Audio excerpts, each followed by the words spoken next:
lesson 1 talks about the process of doing philosophy. So the goal for this lesson is for us to differentiate the meaning of philosophy as a body of knowledge and as an intellectual activity. All right. So it is part of science. Actually, it is part of soft science. Okay, philosophy, as well in social science as well. So, Simon is under, and it is actually an intellectual activity in which people are going to ponder about their lives. People are going to think on how they are going to spend their lives. All right, and a lot of activities. Second, distinguish a holistic perspective from a partial point of view. Holistic perspective is you are going to view your life as a whole, okay, with the support of every detail of what a person experienced, and recognize human activities that emanate from deliberate reflection, and apply a philosophical reflection on a concrete situation from a holistic perspective, and realize the value of philosophy in obtaining a broad perspective in life. So the importance of philosophy, though people are going to say, this is just a minor subject, kaya kung maninood ni, dili na sa tinuod, kaya importante ang philosophy of life, because sometimes, no, all the time, that in our life, we always experience crisis. Okay? Sa inyuhang challenge karon as teenagers, you have what we call this identity crisis. Okay? Sa mga examples sa identity crisis, mao na siyang confusions about your sexuality, confusions about the course that you are taking or what course you are going to take up in college, confusions about what what status in life that you are going to obtain. Like, do you want to be single forever? Do you want to get married? Do you want to become a priest or something? Okay, or something else. Those are the challenges as teenagers. What your future could be, what is all about yourself, confusions about yourself. And in middle age people, you are going to have the middle age crisis. Unsa man na siya, nganong dili pa ko dato, nga 40 years old naman ko, nganong wala pa ko naminyo, nga 30 years old pa ko. Okay, mo na ato ang mga challenges. And with the help of philosophy, you can help yourself. You can reflect and meditate on yourself. Okay, because these crises are always available, and all you can do for this one is to face it up. Okay, and with the help of philosophy, you will be able to understand your life in general, why you have experienced these things. Okay, so so here we are going to jump here. So the meaning of philosophy and philosophy of the human person. So philosophy means love of wisdom. All right. So it is a science where reason and logic are used to understand reality and answer questions of knowledge, morality, and human nature. So it can be described as either a body of knowledge or an intellectual activity. Okay? So remember these things. Understanding questions of knowledge, morality, and nature. Okay? So So that is philosophy, because as you can observe, you can you can um, you can say nga dili daw importante ang diploma, importante ang behavior. Yes, that is very true. But it is still good that you need to have a degree. Okay? Siya. But again, the most important thing in life is to be a good person. All right? A good person who always understand himself and understand how to relate with others. All right? So we also have two other definitions of philosophy. First, philosophy as a body of knowledge which provides methodologies and insights on how societal questions such as moral dilemmas of euthanasia or same-sex marriage can be answered. Okay? So no? Is euthanasia a mistake? Like mo lang siya mercy killing, lang himalatyon na kayo ang tao, di ba? Imo na lang kuan, imo lang putlon ang iyahang kuan oxygen nga nag-support sa iyahang ilong para matay lang siya, para dili ma-prolong yung suffering. Okay? Same-sex marriage, pwede ba na siya, no? So in philosophy, you can understand why these things happen. Okay, why we have this it exists in our society. All right. And on the other hand, philosophy as an intellectual activity is an analytic procedure of addressing individual thought processes, such as resolving conflict and confusion, testing positions, and analyzing beliefs. So, in all instances, doing philosophy is prescribed by logic, reason, and ethics leading to wisdom. Okay? So, these are few of the definitions of philosophy. Alright? So, again, if you have a philosophy in life, you can you can somehow know how to solve your problems, resolve conflict. You have confusions about your life. As you can observe, may mga confusions, may mga problems in your life, pero in the long run, imuharang na taga solution. Diba? So that is philosophy. Right? So philosophy applied to human experience or everyday life denotes the use of philosophy as an intellectual activity, also known as philosophy in life. So this concept is important because it serves as the guiding principle on how one ought to live life. Okay? So what is your philosophy in life? So if you're going to ask me what is my philosophy in life, philosophy in life is to become a better person. That's it. As simple as that. No? And it's all up to you. What is your philosophy in life? Philosophy in life. I always give vengeance to my enemies or people who have harmed me before. It's all up to you. But again, in as being an important person, as being a part or a person that is a part of our society, always think that you need to become a good citizen. Alright? It's very important. So the importance of philosophical reflection. First, we have philosophical reflection is the process by which a person undergoes a reflective state or evaluates his or her experiences first before making any related action. So the use of philosophical reflection is important as it enables thought to be looked into using a deeper, holistic perspective.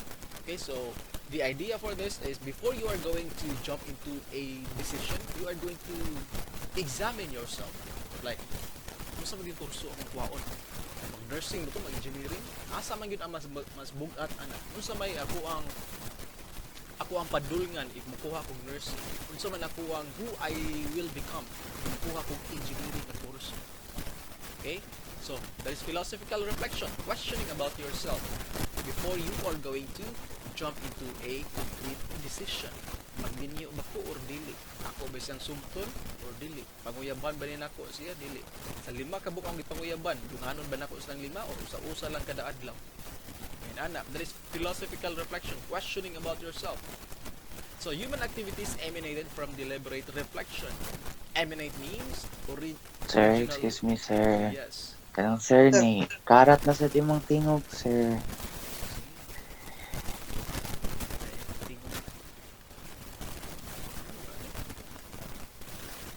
Dito ka sa connection ako. Daghan akong nayaw-yaw ra ba? Daghan akong nasturya.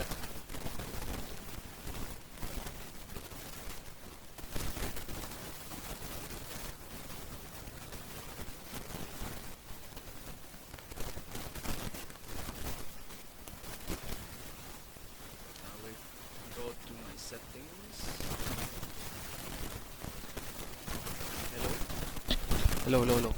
Mic test. Test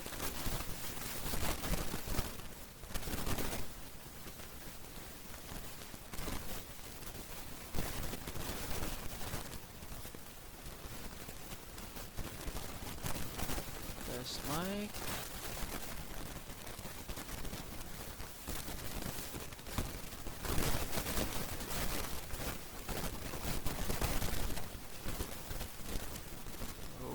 Okay. I don't know what happened.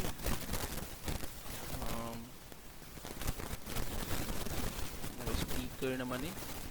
Ang kuwang device nakagamit naman. I think there's something wrong with the connection. I don't know.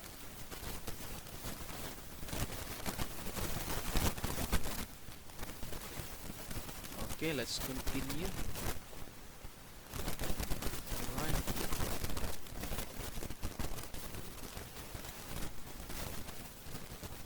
Okay, don't worry. I will be I will be uploading because I will be saving this one kinatong video. Alam ko Nvidia diri, so I'll be saving this one and I will upload it. Alright, so that you can watch this one over and over after sa tong class. Alright? Okay. So human activities emanated from deliberate refraction. So emanate means originate form. So in the process, one can learn more about himself or herself rather, including personal belief, ideals, or values. Okay, so you can learn about yourself. That is emanate, the original form. Okay, who you really are. Kung sam ka. Okay, like without your friends, without your parents, what is your own characteristic, what is your own personality, because sometimes we tend to show behaviors and actions that is pleasing or that are pleasing to our friends and parents. Like dili man jud ko buot aw dili jud ko ganahan mo mutagay, pero kuyog man ko sa ako ang mga barkada, mutagay na lang ko para accepted ko sa ako ang grupo. But in emanate who you really are. So kana nga idea nga di ka motagay mao gid ang imuhang pagkatao. Okay, so examples: learning from your previous mistakes and not repeating them again, evaluating and knowing the best choice from a set of options, and gaining a holistic point of view first before making any conclusions. Alright, so meaning and process of doing philosophy. So doing philosophy means engaging oneself in matters of utility and methodologies to eliminate any practical problem or abstract idea. So in the process of doing philosophy, it is critical to have a holistic point of view and the perception of looking at all aspects of a situation first before making a conclusion. Okay, so there's the meaning and process of doing philosophy. So in philosophy, we have the holistic point of view and the partial point of view. So holistic point of view in general is the view of philosophy or in your life as a whole. Okay, like for example, if you are going to describe a person in holistic point of view, you are going to describe him in his or her physical appearance, mental state, his or her behavior, everything. Holistic point of view, tanan na siya. But in partial point of view, when you are going to identify a person in this view, you are just going to say, bright na siya sa klase, and that's it. Okay, or maayo na siya mo basketball, kana ra kutob. Okay, that's the difference. So we are going to discuss that one. In holistic point of view, looks at all aspects of the given problem or situation. Okay, like for example, you have a problem about your grades. Okay, gamay kong grado sa philosophy, hagbong kong Sir Gorns. Okay, holistic point of view is you are going to think about ano sa mga hinahitabo, diba, as a whole. Nakapass ba ko sa pag-assignment, na-attend ba ko sa iyang klase, kuha ba ko quiz, kato tanan imong hinumduman. Okay, kana siya, no? So that is holistic point of view. So example, a teacher listens first to both stories of her two arguing students before making any conclusion. Okay, another example for this, no? So, say for example, na nag-away, kakamping og mga BBM nga supporters. Alright? So, in holistic point of view, imong tanawon, nganong nag-away na sila. Ang duha ka parties, imong tanawon, nganong, unsa may reason, nganong nagkagubot na sila. Okay?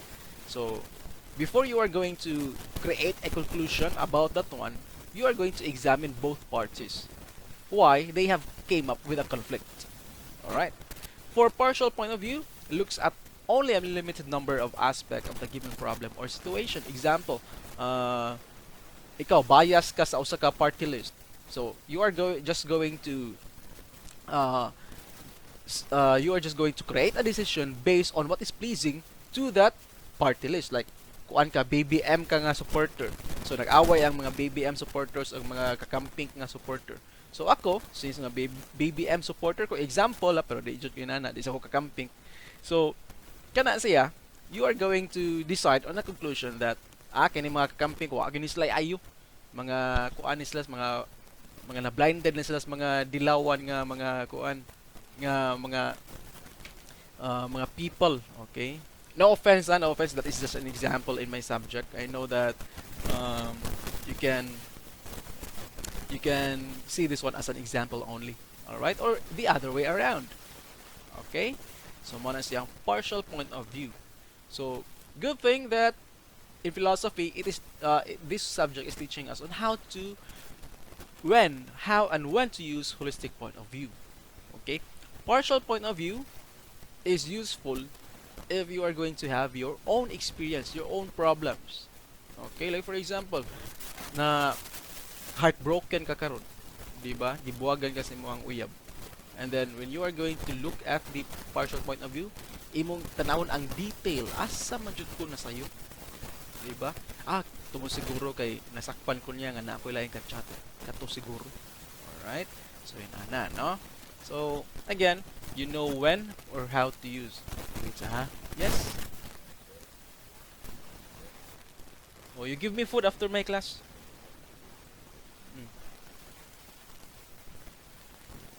Okay, so I'm just gonna skip on this. So we're going to have the importance of doing philosophy. So doing philosophy can be applied daily, okay? Because it involves an evaluative process. Doing philosophy allows a person to make better decisions and act accordingly to situations with help of various philosophical skills, wherein we are going to learn later on as we go on in this subject.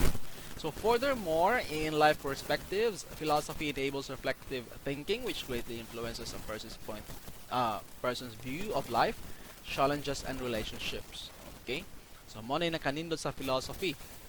Um, of course, people are going to experience problems. We always have crisis. We always have uh, things that can make us sad and and depressed. All right.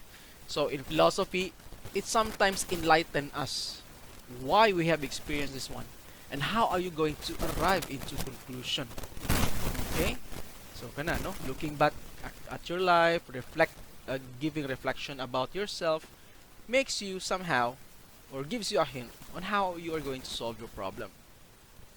Okay? So kana no, summary for chapter 1. So the meaning of philosophy is love of wisdom. Again, it is a science under social science. All right? Where reason and logic are used to understand reality. Okay? So reasoning. People are we have we do actions based on our reason. We are not animals. Animals are uh, they do actions based on their instinct. Okay, kita we have reason. We have reason uh, why we took up this strand. We have reason why we enrolled in CIT. We have reason why I get involved into a relationship. There's a reason behind everything. All right, so that is philosophy. Love of wisdom. Okay, loving loving love of wisdom is to love of knowledge. Okay, or how you are going to use your knowledge in a correct manner. All right, that is wisdom. Philosophy may be a body of knowledge or an intellectual activity. Okay, again, knowledge or intellectual activity. A holistic point of view looks at all aspects of the given problem or situation. Meanwhile, the partial point of view looks at only limited number of aspects. Okay, and last one, philosophical reflection allows a person to look back on previous experiences and evaluate the meaning or significance of his or her life. All right. So, do you have any questions?